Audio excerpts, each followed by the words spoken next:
n'est-ce pas, parlant des sodas. On a dit que ces boissons sucrées sont essentiellement constituées en fait de sucre raffiné. Voilà. Et donc ces sucres raffinés-là, je crois qu'il faut vraiment faire attention à ces sucres raffinés. Parce que ces sucres raffinés, pour quelqu'un qui a un dysfonctionnement, on va dire oui, beaucoup de dysfonctionnements hein, dans cette émission. Oui, dysfonctionnement également du pancréas, d'accord. Et dysfonctionnement du pancréas, le pancréas qui ne produit pas suffisamment d'insuline. On a des perturbations de son taux de sucre, d'accord. Quand tu t'adonnes à ces boissons sucrées contenant donc du sucre raffiné, c'est clair que tu vas augmenter ton taux de sucre, d'accord. Et augmenter le taux de sucre, c'est si par malheur, je dirais, hein, ou bien par risque, on développe un diabète, comprenez que tu vas aggraver ce diabète-là. Si d'aventure tu n'es pas diabétique, tu t'exposes à faire une obésité parce que quand on prend trop de sucre raffiné, le risque c'est quoi? C'est apporter trop d'énergie à l'organisme. Et quand l'énergie n'est pas dépensée, quand on ne fait pas d'activité physique et tout ça, c'est clair qu'on va s'exposer à faire une obésité et avec ce que ça comporte, notamment faire un diabète de par l'obésité. Comprenez que le conseil qu'on peut donner ici, c'est vraiment de faire attention à ces sucres raffinés. D'où que ce sucre raffiné-là vienne. Hein, je m'explique. Ça peut être dans les boissons sucrées. Ça peut être aujourd'hui dans nos pâtisseries. Hein, quand on prend aujourd'hui nos croissants, quand on prend aujourd'hui nos glaces, hein, quand on prend aujourd'hui, j'ai envie de dire dans un jargon un peu plus simple, les gâteaux que nous prenons, hein, comprenez que c'est des sucres raffinés qu'on va mettre dedans. Et puis le sucre, on en raffole, tout le monde aime. Et donc quand c'est comme ça, voilà, on augmente en fait nos quantités, on prend assez d'énergie. Et donc quand on prend assez d'énergie, qu'on ne fait pas d'activité physique, comprenez que on va forcément prendre du poids. Donc il faut voir par là tous les aliments qui contiennent ces sucres raffinés. Il faut vraiment faire attention.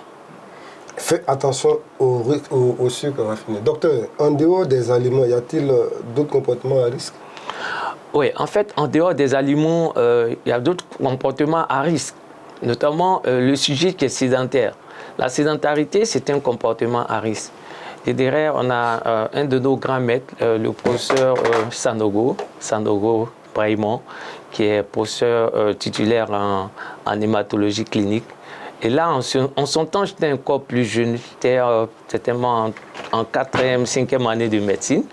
Et il me plaisait de suivre mon professeur, surtout quand le mois de Ramadan approchait. Il nous parlait beaucoup de nutrition, comment on doit s'alimenter et tout. Et ce grand maître-là disait qu'il y a 3 grands C qu'on a l'habitude de pratiquer, qui, je dirais, entretient cette sédentarité-là. Notamment la maison climatisée.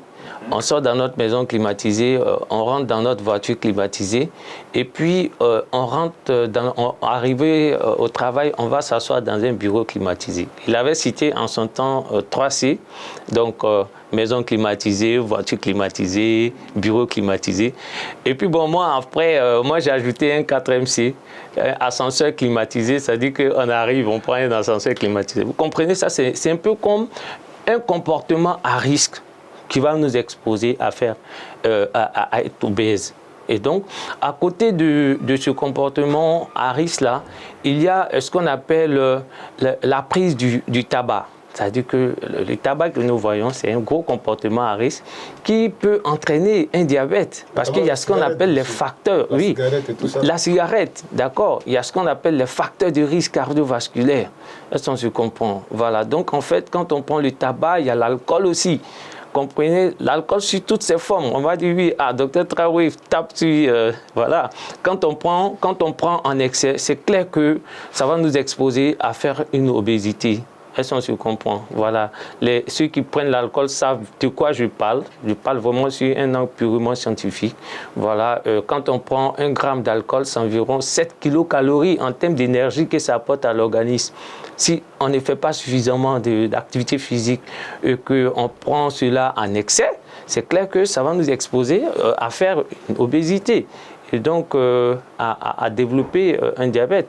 Et donc l'obésité, même ici, il est carrément typique, quoi. On parle souvent d'obésité androïde, c'est-à-dire cette obésité abdominale-là. Vous voyez, les tout détails souvent, voilà, avec des ventres un peu, pas des ventres de sportifs, hein, voilà, un peu trop arrondis, il faut faire attention. Voilà, donc comportement à risque. Docteur,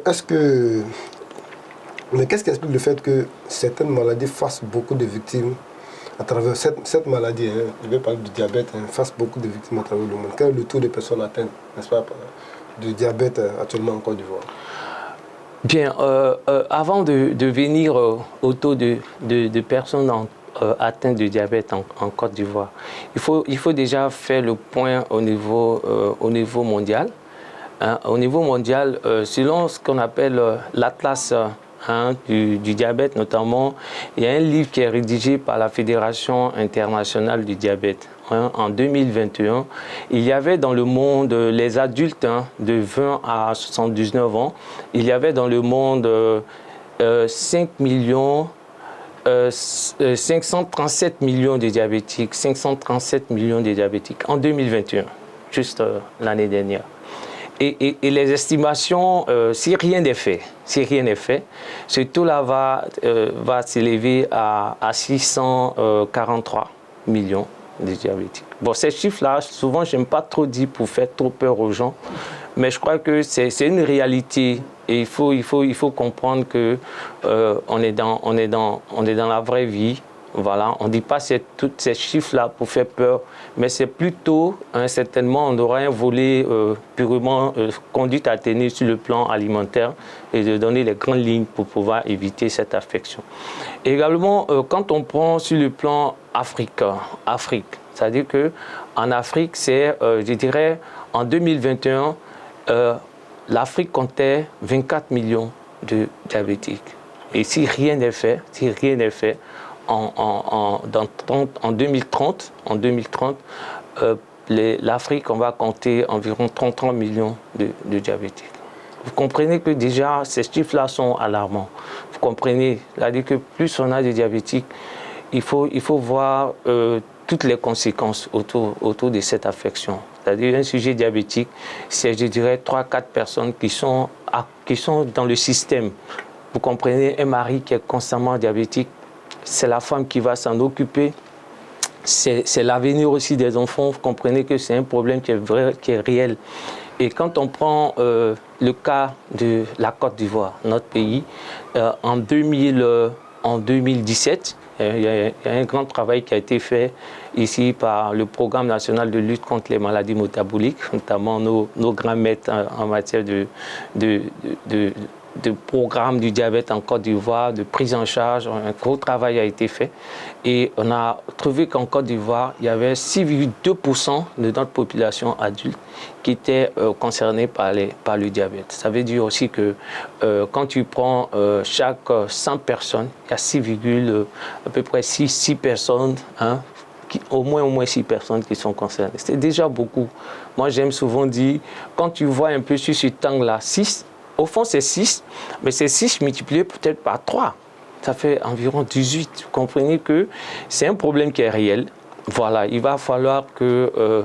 déjà, on dit Dieu merci, en Côte d'Ivoire, il y a un programme, un programme en rapport avec le gouvernement qui aujourd'hui fait mains et pieds pour pouvoir aider suffisamment nos patients diabétiques. On dit Dieu merci. Mais je crois qu'il faut déjà qu'en amont, on puisse avoir de bonnes attitudes sur le plan nutritionnel, aussi bonne attitude sur le plan activité physique. Comprenez que de plus en plus, c'est des choses qu'on commence à abandonner.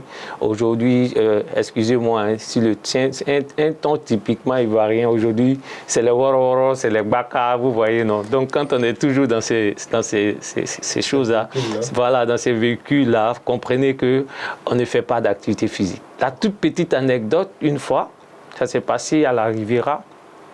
C'est pas pour ceux qui connaissent bien la Riviera 3. Hein.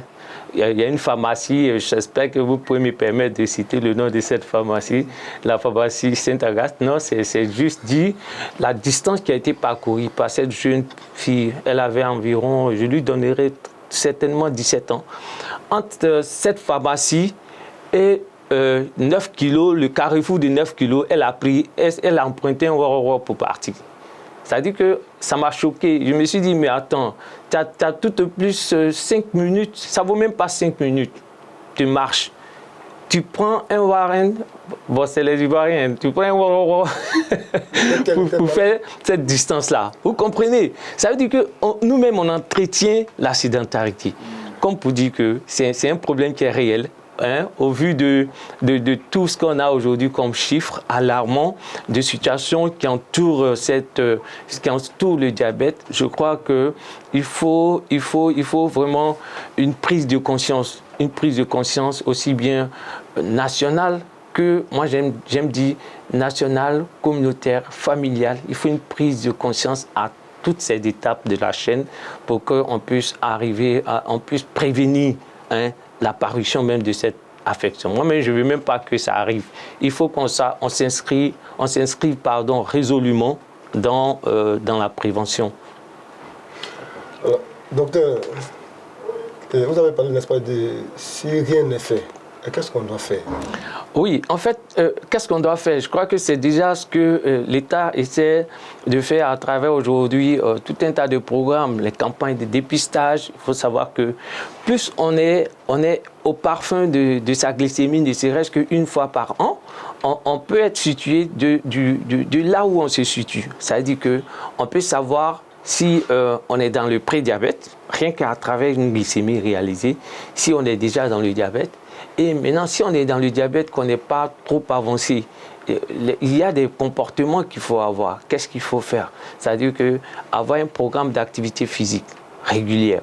Et un programme d'activité physique régulière, c'est vrai qu'il y a les normes OMS, mais déjà, moi, ce que je peux dire, au moins 30 minutes d'activité physique tous les jours, d'avoir au moins 5 fois dans la semaine. D'accord? Ça, c'est déjà intéressant. C'est, je dirais, 30 à 1 heure de temps dans la semaine.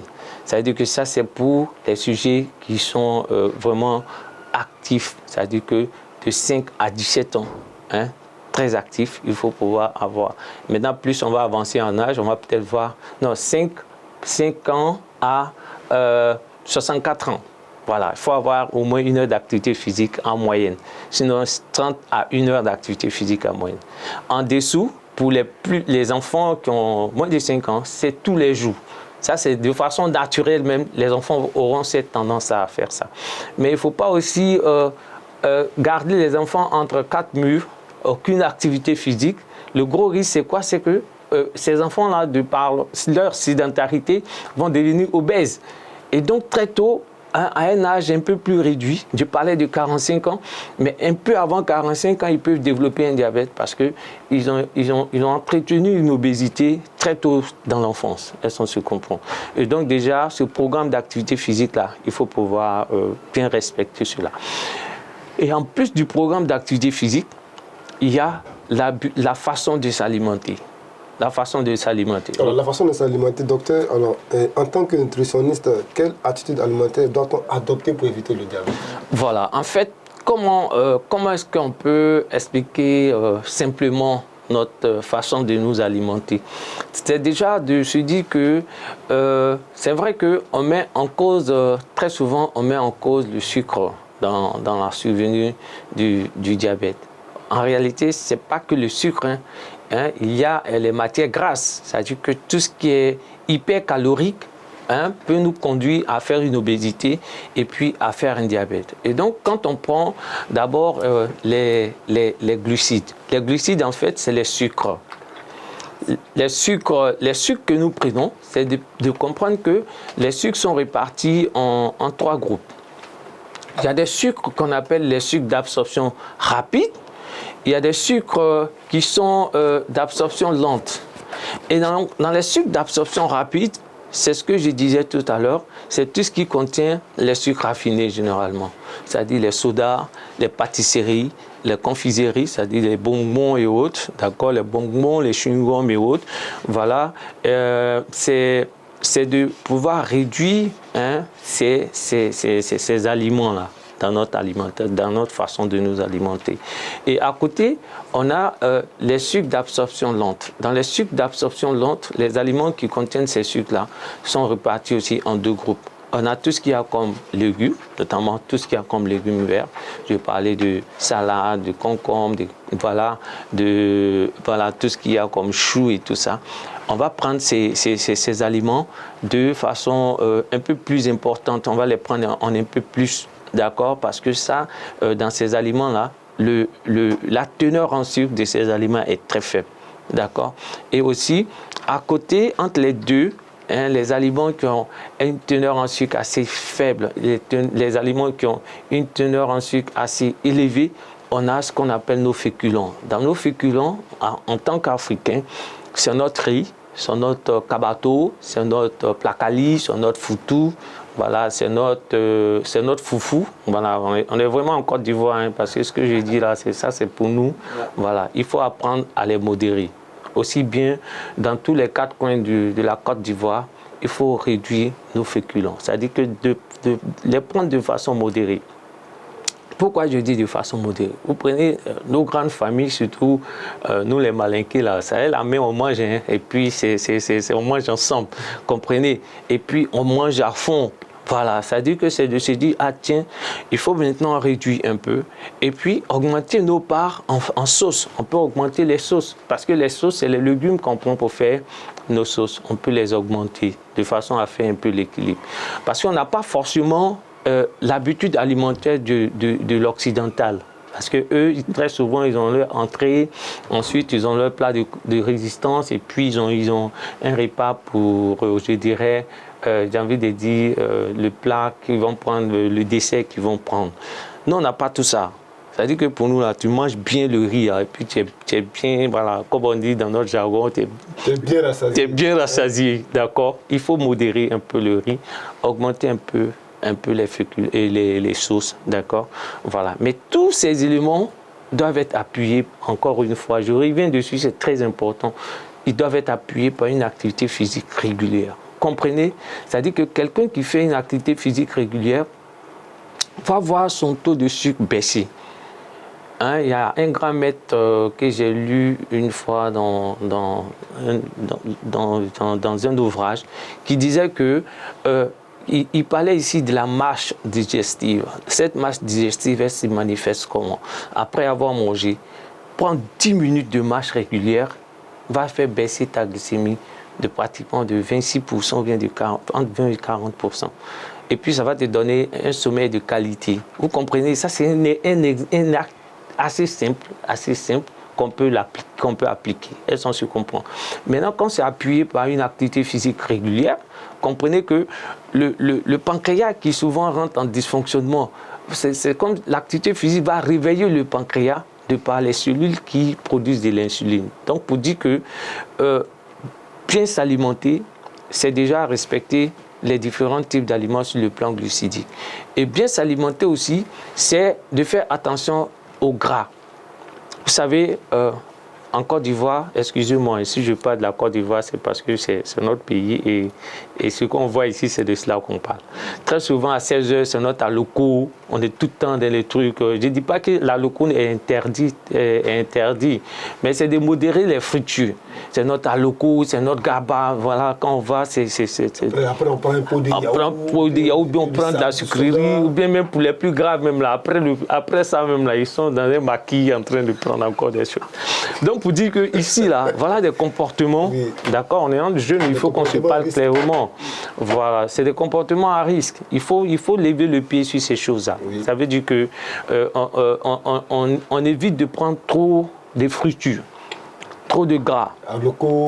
Voilà, c'est de les réduire. Oui. De les réduire. C'est-à-dire que c'est pas tous les jours à 16h, il faut que je prenne mon aloco forcé. Est-ce qu'on se comprend? Voilà, il faut pouvoir changer un peu. Mettre souvent des crudités, pourquoi pas? ou bien prendre simplement des sauces. Hein. Vous voyez, les Asiatiques aujourd'hui, bon, c'est vrai que l'alimentation occidentale a tout chamboulé. Hein. Les Asiatiques, ils vendent le riz aux autres, mais eux-mêmes là, ils sont plus crudités. Regardez leur restaurant. En tout cas, dernièrement, j'étais dans un restaurant, mais ils ont amené une soupe là. Moi-même, j'ai dit non, ça là, c'est bizarre. Il fallait prendre parce que c'était nutritif. Voilà.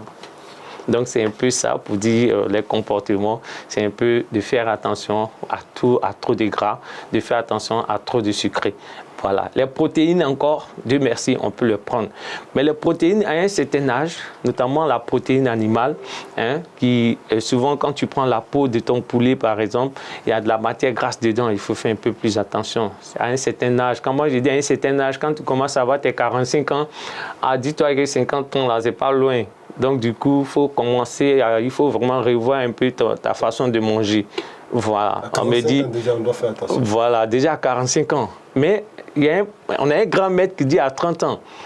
Il y a un grand maître, le professeur Adoubi, je lisais il a fait un ouvrage sur alimentation et cancer. Et quand j'ai lu ce bouquin-là, il y a un passage qui m'a interpellé. Et il a dit dans ce passage, peut-être je vais paraphraser un peu, voilà, que le professeur m'en excuse hein, si je paraphrase un peu. Il dit que la cellule cancéreuse, le carburant de la cellule cancéreuse, c'est les sucres raffinés.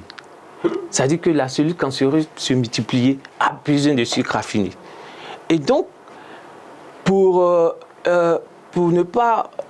couper hein, la nourriture à ces cellules cancéreuses-là.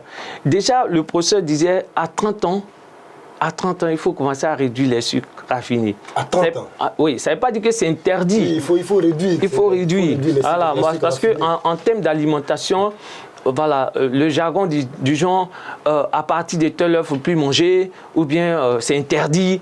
J'avoue qu'en tant que nutritionniste, il faut relativiser le discours. Il faut avoir un discours très modéré. Voilà, parce que c'est un comportement alimentaire. Quand c'est modéré, on peut faire ça pendant longtemps. Mais quand on ferme, quand on boucle, on va revenir au galop et on risque de répondre encore plus belle. Alors, docteur, le non-respect des heures canoniques de prise de repas ont-ils un impact grave sur notre santé? Ce journaliste-là, il a les questions un peu pertinentes. Voilà. Voilà. En fait, ce que tu dis, c'est sur le plan nutritionnel, il est toujours bien de manger à heure régulière. Ça veut dire qu'il faut pouvoir respecter les heures canoniques de s'alimenter. Et quand on regarde la physiologie même de la faim, ça obéit à un certain temps. Vous voyez, c'est-à-dire que l'être humain, il est réglé selon un chronogramme bien défini. C'est-à-dire qu'on aura faim vers le petit matin, vers midi, on aura faim, et le soir, à partir de 19h, on aura forcément faim. Ça, c'est les heures physiologiques. Et on a aussi des heures de collation. C'est-à-dire que les heures de collation, c'est 10 heures, c'est 16 heures, 17 heures. C'est-à-dire que si vous regardez un peu, aujourd'hui, c'est vrai, on parle de nutrition, mais regardez pendant qu'on partait à l'école. À 10 heures, là, on nous fait sortir. On va aller manger un peu. Ça, c'est la collation. Ça, c'est la collation. À 16 heures, là, on va partir manger un peu. C'est la collation. C'est la collation. Vous comprenez? Ça veut dire que l'objectif ici des collations, c'est pour ne pas trop se gaver, c'est pour ne pas trop manger à l'heure de midi, de pouvoir manger modéré à l'heure de midi. C'est là l'intérêt de prendre des collations. Mais il ne faut pas prendre des collations consistantes et puis aller manger encore à midi consistant. Il faut que tu sois méthodique dans ta façon de manger. Donc déjà, je reviens sur la question. Le respect des heures canoniques, notamment matin, 6h, 7h, grand plus tard, 8h, autour de 12h, 13h, vraiment grand plus tard, 14h, d'accord? Et puis le soir, 18h, 19h, grand plus tard, 20h. Il faut être dans ce programme-là. L'heure butoir, c'est 20h, bien 20h. Oui, 20h, c'est mieux. Parce que le risque, c'est quoi? Quand on mange tard, 22h par exemple. Quand on mange à 22h, vous voyez, l'organisme est tellement bien réglé que... En Afrique, nous, on mange à 23h minuit. Oui, non, c'est pas bon. En fait, c'est pas bon. L'organisme est tellement bien réglé que, arrivé à un certain temps, l'organisme même là se repose. C'est-à-dire que toutes nos activités là sont au ralenti, à peu près. Et donc, quand on mange tard, c'est là qu'on va accumuler beaucoup les graisses. Et donc, il faut faire vraiment des efforts. si c'est dans ce sens. C'est vrai qu'il y a quelques exceptions, ceux qui ont certaines activités à 16 heures et tout ça. Voilà, ça c'est des exceptions. Mais à tout ce grand monde-là, je mets aussi, à côté de notre activité, de notre habitude alimentaire, je mets l'activité physique. Oui, très important pour moi. Vous êtes coach sportif, l'activité physique.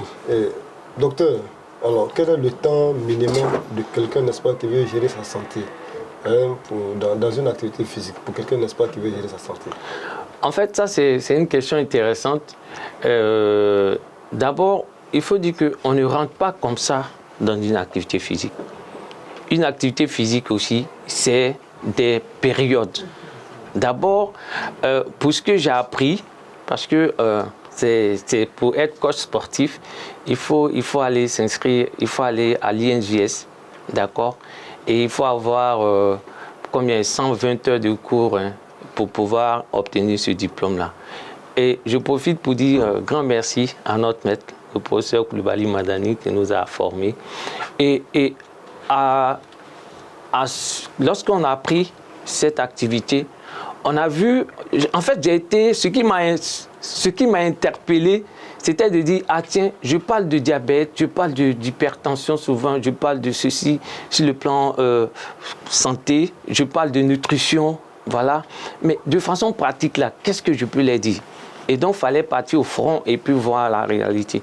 Et donc, j'ai compris qu'une activité physique, c'est au moins 7 ans.